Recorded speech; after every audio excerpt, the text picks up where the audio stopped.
ভারতের রাজনীতির ইতিহাসে এক নতুন অধ্যায়। দীর্ঘ ১.৫ দশকের শাসনের অবসান ঘটিয়ে পশ্চিমবঙ্গের মসনদে এখন বিজেপি।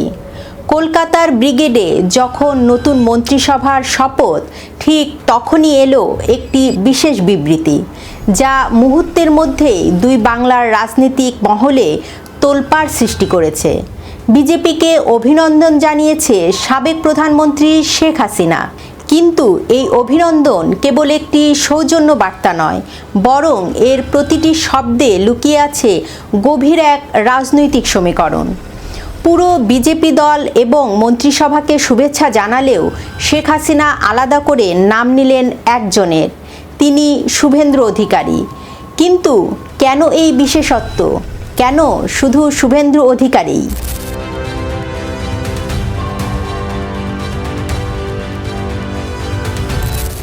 পশ্চিমবঙ্গের বিধানসভা নির্বাচনে ২০৭টি আসন পেয়ে একক সংখ্যাগরিষ্ঠতা অর্জন করেছে বিজেপি।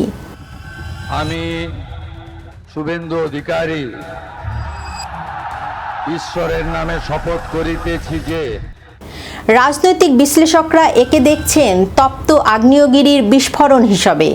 কিন্তু এই জয়ের পর সাবেক প্রধানমন্ত্রী শেখ হাসিনা বিবৃতি যেন বারুদে ঘি ঢালার মতো। আওয়ামী লীগের বিবৃতিতে শেখ হাসিনা পশ্চিমবঙ্গের জনগণকে ধন্যবাদ জানিয়েছেন বিজেপিকে ক্ষমতায় আনার জন্য। তিনি লিখেছেন, পশ্চিমবঙ্গের জনগণের এই রায় শুভেন্দু অধিকারীর বলিষ্ঠ ও জনমুখী নেতৃত্বের প্রতি গভীর ভালোবাসার বহিঃপ্রকাশ। এখানেই শেষ নয়, তিনি আরও বলেছেন তার নেতৃত্বে বাংলাদেশ ও পশ্চিমবঙ্গের সম্পর্ক নতুন উচ্চতায় পৌঁছাবে। সাধারণত কোনো রাষ্ট্রপ্রধান বা সাবেক রাষ্ট্রপ্রধান যখন অভিনন্দন জানান, তিনি পুরো দল বা সরকারকে জানান। কিন্তু এখানে শুধু শুভেন্দুর নাম বলা হয়েছে, অর্থাৎ এটি শুধু অভিনন্দন নয়, এটি ভবিষ্যতের সম্পর্কের প্রত্যাশাও। রাজনৈতিক বিশ্লেষকরা বলছেন, এই ভাষা কেবল আনুষ্ঠানিক কূটনৈতিক ভাষা নয়, এখানে ব্যক্তিগত আস্থার ছাপ স্পষ্ট। কারণ পুরো বিবৃতিতে একমাত্র শুভেন্দু অধিকারীর নামই আলাদা করে উল্লেখ করা হয়েছে।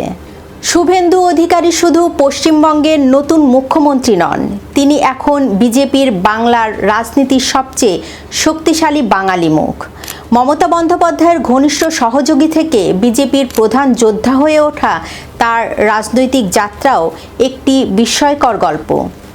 কিন্তু বাংলাদেশের জন্য শুভেন্দুর গুরুত্ব অন্য জায়গায়। ২০২৪ সালের ডিসেম্বরে নদিয়ায় এক জনসভায় তিনি প্রকাশ্যে বলেছিলেন, শেখ হাসিনা বাংলাদেশের বৈধ প্রধানমন্ত্রী, তিনি আবারও প্রধানমন্ত্রী হিসাবেই দেশে ফিরবেন। হাসিনা ওয়াজেদ প্রধানমন্ত্রী হিসেবেই ঢাকাতে শাহজালাল এয়ারপোর্টে নামবেন। শুভেন্দুর এই বক্তব্য ছিল অত্যন্ত তাৎপর্যপূর্ণ, কারণ তখন রাজনৈতিক অঙ্গনে শেখ হাসিনার অবস্থান নিয়ে বিতর্ক চলছিল। অনেক দেশে নিরপেক্ষ অবস্থান নিলেও শুভেন্দু সরাসরি তার বৈধতার পক্ষে দাঁড়ান। ফলে শেখ হাসিনার দৃষ্টিতে শুভেন্দু শুধু একজন ভারতীয় রাজনীতিবিদ নয়, তিনি এমন একজন নেতা যিনি প্রকাশ্যে শেখ হাসিনাকে রাজনৈতিক সমর্থন দিয়েছেন। আর রাজনীতিতে সমর্থনের স্মৃতি কখনো হারিয়ে যায় না। বাংলাদেশের রাজনীতি বুঝতে হলে ভারতকে বুঝতে হয়, আর ভারতকে বুঝতে হলে শুধু দিল্লি নয়, কলকাতাকেও বুঝতে হয়। কারণ পশ্চিমবঙ্গ বাংলাদেশের সঙ্গে শুধু সীমান্ত ভাগ করে না, ভাগ করে ভাষা, সংস্কৃতি, ইতিহাস এবং আবেগ। তাই পশ্চিমবঙ্গের মুখ্যমন্ত্রী কে হচ্ছেন সেটি বাংলাদেশের জন্য সবচেয়ে গুরুত্বপূর্ণ। কলকাতা দখল করবে, টাইট কিভাবে দিতে হয় আমরা জানি। মমতা বন্দ্যোপাধ্যায়ের সময় দিল্লি ও কলকাতার সম্পর্ক প্রায় সংঘাতে ছিল, বিশেষ করে তিস্তা চুক্তি। দিল্লি চাইল, ঢাকা চাইল, কিন্তু কলকাতা রাজি হয়নি। বিশ্লেষকরা বলছেন, দিল্লি ও কলকাতার রাজনৈতিক সমন্বয় বাড়বে, আর সেটি বাংলাদেশের ওপরও প্রভাব ফেলবে। এই জায়গায় শেখ হাসিনার বার্তা গুরুত্বপূর্ণ। তিনি নতুন ক্ষমতার কেন্দ্রের সঙ্গে সম্পর্ক বজায় রাখছেন, কারণ বাস্তবতা হলো ভারতে আশ্রয়ে থাকা অবস্থায় তার সবচেয়ে বড় কূটনৈতিক নিরাপত্তা নির্ভর করছে ভারতীয় রাজনৈতিক সমর্থনের ওপর।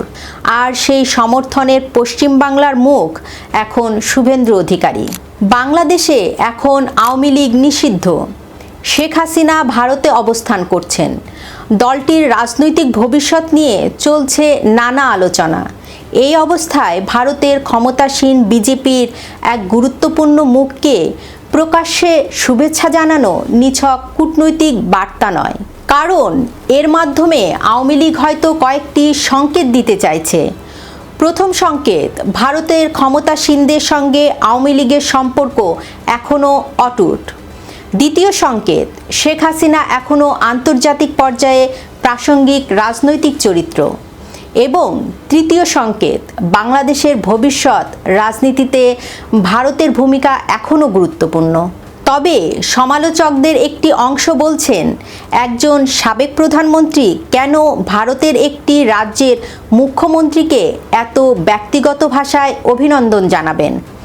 অনেকে মনে করছেন এটি বাংলাদেশের রাজনীতিতে ভারত নির্ভরতার অভিযোগকে আরও জোরালো করতে পারে। আবার অন্য বিশ্লেষকরা বলছেন এখানে বাস্তবতা কাজ করছে। ভারত শেখ হাসিনাকে আশ্রয় দিয়েছে, বিজেপির একটি অংশ প্রকাশ্যে তার পক্ষে অবস্থান নিয়েছে, তাই রাজনৈতিক কৃতজ্ঞতা প্রকাশ করাটা অস্বাভাবিক নয়। রাজনীতিতে অনেক সময় একটি পুরো নামই বার্তা বদলে দেয়। শেখ হাসিনার বিবৃতিতে শুভেন্দু অধিকারীর নামটি ঠিক তেমনই। এটি হয়তো কৃতজ্ঞতা, হয়তো কৌশল, হয়তো ভবিষ্যতের কোনো পরিকল্পনা। কিন্তু একটি বিষয় পরিষ্কার, বাংলাদেশ, দিল্লি এবং কলকাতার রাজনীতি এখন আগের চেয়ে অনেক বেশি সক্রিয়। আর শেখ হাসিনার এই শুভেচ্ছা বার্তা সেই নতুন বাস্তবতারই ইঙ্গিত। আপনার কি মনে হয়, শেখ হাসিনার এই বিশেষ অভিনন্দন কি নিছক সৌজন্য, নাকি এর পেছনে লুকিয়ে আছে বড় কোনো রাজনৈতিক চাল? জানান আপনার মতামত। ভিডিওটি শেয়ার করুন, লাইক দিন, সম্ভব হলে চ্যানেলটি সাবস্ক্রাইব করুন।